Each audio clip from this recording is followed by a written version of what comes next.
বিসমিল্লাহির রহমানির রহিম। আসসালামু আলাইকুম। কেমন আছেন সবাই? লার্ন ওরাকল চ্যানেলের পক্ষ থেকে আজকে একটা নতুন ভিডিও টিউটোরিয়াল নিয়ে আপনাদের সামনে চলে আসছি।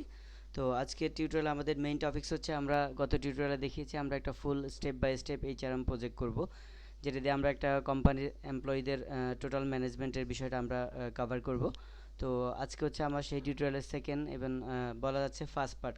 বিকজ অফ আমরা গত টিউটোরিয়ালে শুধুমাত্র আমাদের অ্যাপটা তৈরি করেছিলাম, প্লাস আজকে আমরা দেখব যে প্রত্যেকটা সাইকেলটা আমি আপনাদের দেখাবো। সেটা হচ্ছে প্রথমত আমরা আমাদের অ্যাপেক্সে পেজ তৈরি করার আগে আমাদের ডাটাবেজে কীভাবে আমরা আমাদের এক একটা ডাটাবেজের অবজেক্ট তৈরি করব, সেই বিষয়গুলো আমরা ওই পেজের এগেনস্টে সেই অবজেক্টের টেবিলের অবজেক্ট বা টেবিলের কলামের যে ডাটাগুলো আমাদের পাস হবে সেগুলো দেখানোর জন্য আমি অলরেডি একটা স্ক্রিপ্ট করে রেখেছি। তো আপনারা যারা আপনাদের দরকার হবে স্ক্রিপ্টটা, আপনারা আমাকে মেইল করবেন, আমি দিয়ে দিব। আর যারা এখন আমার চ্যানেলটা সাবস্ক্রাইব করেন নাই, আমি রিকোয়েস্ট করবো আপনারা আমার চ্যানেলটা সাবস্ক্রাইব করে দিবেন। আর সাথে সাথে আমার ভিডিওগুলো লাইক করবেন, কমেন্টস করবেন, আপনাদের প্রবলেমগুলো আমাকে জানাবেন। আর সাথে সাথে আপনাদের মিডিয়াতে শেয়ার করবেন ভিডিওগুলো, যাতে আপনিও শিখতে পারেন, আপনার ফ্রেন্ডরাও শিখতে পারে। সো আমি আর কথা না বলে আমাদের মেইন টপিক্সে চলে যাচ্ছি। ফার্স্ট অফ অল আমাদের আজকে মেইন থিম হচ্ছে, আমি প্রথমে আমাদের সফটওয়্যারটা লগ ইন করে দেখাবো যে আমাদের সফটওয়্যার অলরেডি তৈরি করেছি আমরা। আমাদের সফটওয়্যারের নাম হচ্ছে সফটওয়্যার বা ডাটাবেজের নাম হচ্ছে এইচআরএম। এইচআরএম আর আমি এটার পাসওয়ার্ড অলরেডি ডিফাইন করেছি। আপনারা আগের টিউটোরিয়াল যারা দেখেছেন তারা জানেন। তো আমি আমার পাসওয়ার্ড দিয়ে আমি এইচআরএম ওয়ার্কস্পেসে লগ ইন করছি। এখন লগ ইন করার পরে এখন আমাদের যেটা করতে হবে, আমাদের সফটওয়্যারটাতে এখন পর্যন্ত জাস্ট দামি একটা দুইটা পেজ আছে, দুই তিনটা। তো সেই পেজগুলোকে থেকে আমি কিভাবে একটা নতুন পেজ তৈরি করতে পারি সেই বিষয়গুলো আমরা একটু দেখব আজকে। তো আজকে প্রথমে হচ্ছে আমি সফটওয়্যারটা রান করছি। রান করার পর আপনারা দেখতে পাচ্ছেন যে আমি আমার admin panel, software admin panel আমি লগ ইন করছি অ্যাডমিন ইউজারে। সো আমি এখন এখানে আমার কোনো কিছুই নাই, এখানে হোম আছে আর অ্যাজ ইউজুয়াল যা যা থাকার কথা সেগুলো আছে। তো আমরা জাস্ট এই বিষয়টা কাস্টমাইজ করব। তো কাস্টমাইজ করার আগে আমি প্রথমে ফার্স্ট একটা এইচআরএম সফটওয়্যার হতে গেলে যে বিষয়টা লাগে সেটা হচ্ছে একটা টেবিল লাগবে আমাদের, যেটা মাস্টার টেবিল এই সফটওয়্যারের। ইভেন প্রত্যেকটা এমপ্লয়ি, প্রথমে তো এমপ্লয়ি যদি এনরোলমেন্টই না হয় তাহলে আমি তাকে ম্যানেজ করব কীভাবে? সো ফার্স্ট অফ অল আমাদেরকে সেই এমপ্লয়ি ম্যানেজমেন্টের জন্য আমাদের মেইন যে মাস্টার টেবিলটা, যার সাথে সবগুলো টেবিলের পরবর্তী রিলেশন থাকবে, সেই টেবিলটা আমরা আজকে তৈরি করব। তো আমি সেই টেবিলটা তৈরি করে পরবর্তী ওই টেবিল থেকে দিয়ে আমরা একটা পেজ তৈরি করব এখানে। ওই পেজের মাধ্যমে ওই টেবিলে আমরা ডাটা এন্ট্রি করব। তো পরবর্তীতে আমরা ওই টেবিলের ডাটাগুলো ইউজ করে পরবর্তীতে বিভিন্ন চাইল্ড টেবিলগুলো ডিজাইন করব। তো আমি আমার টপিক্সের ডাটাবেজ পার্টে চলে যাচ্ছি। দেখেন আমি এইচআরএম পার্টে, এখানে এইচআরএম ডাটাবেজটা আছে আমার। সেই এইচআরএম ডাটাবেজে আমি লগ ইন করছি। সো আমি এইচআরএম এর পাসওয়ার্ড দিয়েছি। আপনারা অলরেডি দেখেছেন আমি গত টিউটোরিয়ালে এইচআরএম স্কিমাটা কীভাবে তৈরি করেছিলাম। তো দেখেন আমার এখানে কিন্তু অলরেডি এইচআরএম ডাটাবেসটা আমার ওপেন হয়ে গেছে। তো এটা স্কিমা ব্রাউজারে গেলে আমরা দেখতে পাবো যে স্কিমাতে এখন পর্যন্ত কোনো অবজেক্ট তৈরি করি নাই আমি। সো আমি এখন এডিটরে যাচ্ছি আর আপনারা দেখতে পাবেন আমি এখানে জাস্ট এমপ্লয়ি ইনফো নামে একটা টেবিল তৈরির জন্য আমি একটা স্ক্রিপ্ট লিখে রেখেছি। তো সেই স্ক্রিপ্টটা আমি এখন রান করব। তো আমি জাস্ট আমি ক্রিয়েট টেবিল, এই সবাই জানেন যে টেবিল তৈরি করার সিনট্যাক্স হচ্ছে ক্রিয়েট টেবিল এসকিউএলে। আর বাকি কলামগুলো আমি ডিফাইন করেছি এখানে করে। আমি ইমেজের জন্য একটা লভ ডিক্লেয়ার করেছি। আমি কোন টেবিল স্পেসের আন্ডারে দেবো সেটা আমি এখানে দেখিয়ে দিয়েছি। তার সাথে সাথে আমি জাস্ট টোটাল কমান্ডটাকে কপি করছি, কন্ট্রোল সি। দেন আমি এইটাকে আমি এখানে কন্ট্রোল ভি দিয়ে আমি পেস্ট করে দিলাম। আমি এটার টেবিল স্পেস রেখেছি ডিএমএস। ডিএমএসের মধ্যে আমার স্টোর হবে আমার এই টেবিলটা। সো আমি এখান থেকে রান বাটনে হিট করব। দেখেন আমার DMS does not exist. So আমি একটু চেক করে নিই আমার ডিএমএসটাকে আমি ড্রপ করে দিয়েছি কিনা। সো আমি এখানে যাচ্ছি আমার ডেভ প্রোগ্রামস, ওরাকল এক্সি অ্যাপ, ওরাকল ওরা ডাটার মধ্যে আমরা জানি আমাদের সবগুলো থাকে। সো সরি যে আমি এটাকে সিস্টেমে করে দিচ্ছি কজ আমার ডিএমএসটা আমি ড্রপ করে দিয়েছি, কজ আমার ডিএমএস অ্যাপ্লিকেশনের ভিডিও টিউটোরিয়ালগুলো আমি অলরেডি কমপ্লিট করে ফেলেছি। সো আমি এখানে ডিফল্ট টেবিল স্পেস সিস্টেম দিচ্ছি। সিস্টেম এখানে দেখেন আপনারা এখানে ডিফল্ট টেবিল স্পেস একটা সিস্টেম নামে সিস্টেম ডট ডিবিএফ নামে একটা টেবিল স্পেস আমাদের ডাটা ফাইল সহ আছে। তো আমি সেই সিস্টেমটাকে এখানে কপি করছি, আবার এখানে আমি টেবিল স্পেস বলে দিচ্ছি যে আমার ডিএমএসের মধ্যেই তুমি হয়ে যাও।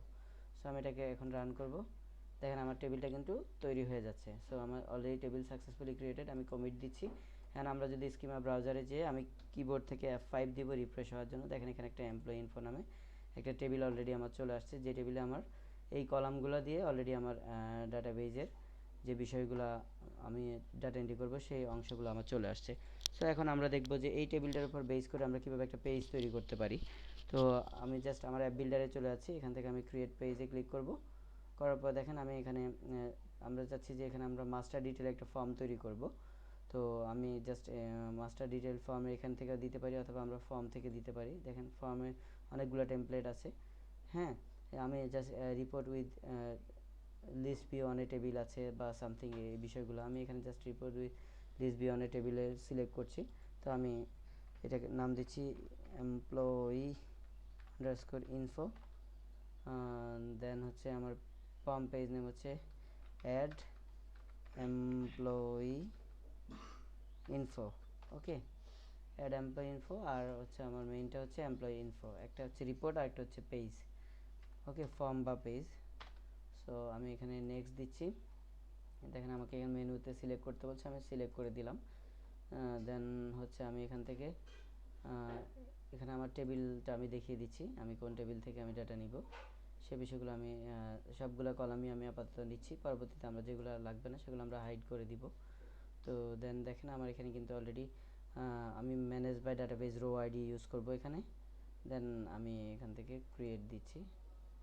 সরি, আমি জাস্ট এখানে এগুলোকে পাস করতে ভুলে গেছি। সো আমি এখানে ক্রিয়েট দিব এখন সবগুলো কলাম নিয়ে। এখন আমার একটা অলরেডি আমার একটা ফর্ম তৈরি হয়ে গেছে।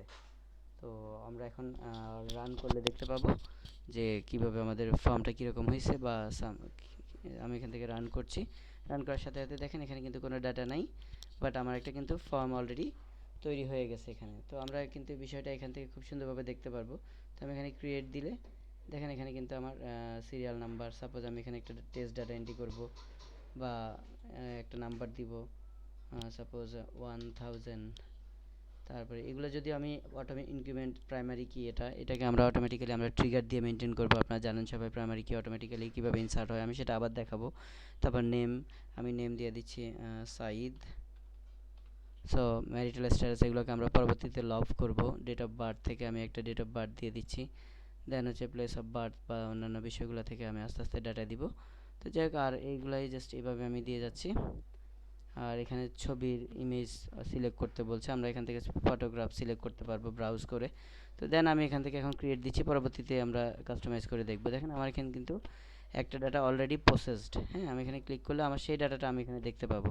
যদি আপনারা বলুন যে ভাই আমরা তো দেখতে পাচ্ছি না এখানে, তো এখানে একটু কিছু কাস্টমাইজেশন করে নিতে হবে। লিস্ট ভিউতে যাচ্ছি আমি, যাওয়ার পর দেখেন এখানে অ্যাট্রিবিউটে যাব, যাওয়ার পরে এখানে আমার রো আইডিটা ইনভ্যালিড দেখাচ্ছে। সো আমি এখান থেকে আমি ইএমপি নাম্বার, দেন আমার সাপ্লিমেন্টারি কলাম হিসেবে আমি নেমটা দিচ্ছি, আর কাউন্টার কলাম হিসেবে আমি দিয়ে দিব সাপোজ তার ডেট অফ বার্থ। আপাতত আমরা পরবর্তী চেঞ্জ করবো। আমি সেভ দিচ্ছি। আমি এখন রান দিলে আপনারা দেখতে পাবেন যে এখানে দেখেন আমার কিন্তু একটা তথ্য চলে আসছে। সো আমরা কোনো তথ্য এন্ট্রি করলে পরবর্তীতে এখানে ক্লিক করলে আমরা সেটা এডিট মোডে নিয়ে যেতে পারবো।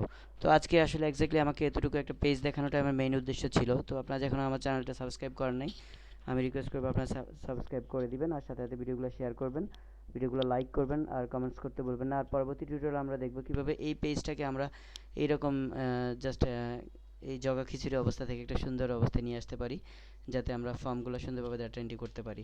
তো পরবর্তী টিউটোরিয়াল দেখার আমন্ত্রণ জানিয়ে আমি আজকে আমার HRM টিউটোরিয়ালের সেকেন্ড পার্টটা আমি এখানে শেষ করে দিব। সো থার্ড পার্টে সবাইকে স্বাগত জানাচ্ছি, আর সাথে সাথে আমার চ্যানেলটা সাবস্ক্রাইব করার জন্য আরেকবার রিকোয়েস্ট করছি।